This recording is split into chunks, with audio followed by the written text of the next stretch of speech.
Magandang araw sa lahat! Ako nga pala si Julen Mariel M. Dakay. Ang video na ito ay patungkol sa punto ng artikulasyon at kung paano ang tamang pagbigkas nito. Una na riyan ay ang bahagi ng dila o ang patinig. A, I, O, U. Dumako naman tayo sa pangalawang artikulasyon. Ito ay ang katinig.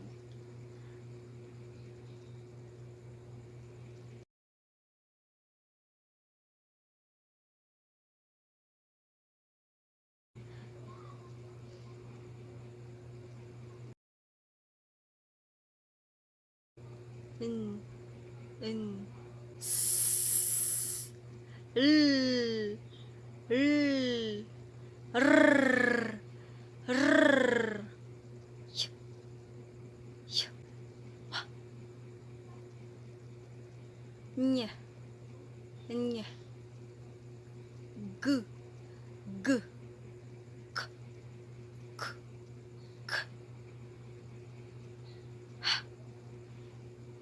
At yun ay ang punto ng artikulasyon. Una ay ang patinig, pangalawa ay ang katinig. Yun lamang at maraming salamat. Bye-bye!